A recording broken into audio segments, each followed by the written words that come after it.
Are you struggling to accomplish more and improve your outcomes in every area of life and business? How you do that is, in a word, trust. Give others reasons to trust you and ensure your trust in others is valid. However, trust is earned. How can you do that in business, with your family, and your friends? Introducing Roy Reid, co-author and trainer of The Trust Transformation. Join us. Roy Reid, it's so good to have you here with us here on TotallyT, your solution girl. And we've got my co-host, Anita Corrigan. And what in the world happened? We used to, 100 years ago, do business on a handshake because our word was our bond. And it's totally not like that today. Business, family, friends, trust has become an issue, and this is something that you train on. Tell us more. So I would argue it hasn't even been 100 years. It's been a lot more recent than that. And most research in the area of particularly organizational trust has seen a lot of erosion with institutions that have historically been the pillars of our society. And, you know, we've seen business and government and education and churches even take a hit when it comes to the level of trust that people have in them. And a lot of it deservedly so. There are bad things that happen in and around any organization or institutions because they are nothing more than a collection of flawed individuals that who also make mistakes and maybe do something bad as well. And so over time, it becomes a bigger issue. And with the proliferation of media being what it is, we just see a lot more of it as well. And so it wears us down. We find ourselves looking for so much more assurance on anything we do before we tip our toe in the water or shake that hand to get that agreement. And trust is always been something that had to be earned. I think it had a much shorter runway to take flight in days gone by. And some of that, not even for good reason, but because I may not have had enough information on the individual I'm working with, and it was easier or faster. And we have an endless garden to search through to find somebody's bad behavior in the past or something they may have said or done that was offensive. And that all contributes to that environment. And I would tell you that what's timeless in all of this and what hasn't changed is that people who are intentional and mindful about building and earning and cultivating and repairing and restoring trust have the most fulfilling relationships in their personal life, in their professional life, in their community life. And for them, it just always seems easier to get the things done that they need to get done because trust has a very tangible set of outcomes and a very tangible set of things that happen when it's present. And we know when it's present. We understand those things.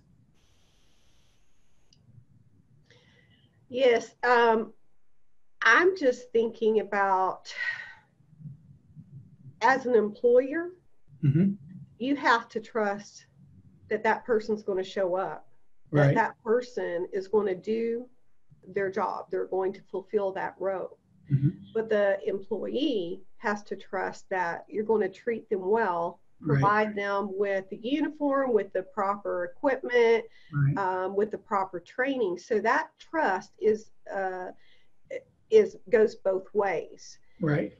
I find that being trustworthy can actually be contagious because when you're building a relationship with someone and you've proven yourself trustworthy to them, they don't want to break that bond, that relationship, that respect. So it could be reciprocal, and I may be off base, but that's the way I view it. Am I correct, or what do you think about that? So you've described a couple of different things that are important to set the foundation for really looking at what makes trust a transformational thing, as we've written and taught people about. First of all, we are always going to have four kinds of relationships in our lives. And this isn't intended to classify people as good or bad. It's just the way things are. So we have advocates in our lives, people that will drop everything and show up and support us and do whatever it is, whenever it is, and however it is that needs to be done. And that's one category. That's probably a small percentage, right, of the people in that category. And then we have a larger group next to that who are the allies that we have. They're leaning our way. They like us. They've engaged with us. They have some measure of relationship with us and reasons to trust us in what we're doing. They'll show up, but they might need a little more encouragement to get activated in what we do. And those are the allies. There's a large group of people we have out in our relationship field we call agnostic. They just don't know us. Sometimes they can be confused for the last group I'll talk about because there's no engagement. They're sort of the people sitting in the stadium watching disaffected and not feeling like they have anything to win or lose as a result of the things that we're doing or that we're advancing in terms of what we are trying to accomplish. And then the last group are the adversaries. Again, probably a smaller percentage on the two ends, and the bigger groups are in the middle. But the adversaries are people that may not trust us, sometimes for reasons that we need to address or reasons we need to change. We may have done something, they may have done something, there may have been something that caused it to happen. But then there's adversaries in our life that are, quite frankly, productive, people that you compete with, that push you, that they're not necessarily on your team, but man, it's good to have them out there because they challenge you to be better at it is what you do. And so if you think of your relationships in those four categories, it's easier to think through, what is it that I need to do? What is required of me to begin initiating and being intentional about increasing the level of trust, establishing a level of trust, building a level of trust, or going back to repair or restore it. That recognition, again, across those four gives us a starting point in understanding it's the relationship that really matters in this entire exercise. And then what is it that feeds the trust that people have in us? So if I were to ask either of you, Anita, we'll start with you. As you think about, or both of you, first of all, just think about the two or three people in your life that you trust the most. And I know immediately faces pop up in your mind or experiences pop in your head. Now think about, what are the words that you would use to describe either the person or the relationship that you have that makes them so trusted in what it is that it is. And so, Nita, what are a couple of words, not the people, but what are the words that come to mind when you think about the people you trust the most? Steadfast. Okay. And we're going to get into a lot more detail on that, I think, as we go into our next segments here, Roy. We're going to continue this on in the second segment coming. Steadfast for me. I think that, in the world of building and physics, if you don't have a good, strong, deep foundation, which is the trust you're talking about, right, you can't build anything. Right. And so for me, it is foundational steadfastness. It's on bedrock. Okay. That's what that means. Tony, what's a word or two that came to mind when you thought about the people you trusted the most? Loyalty.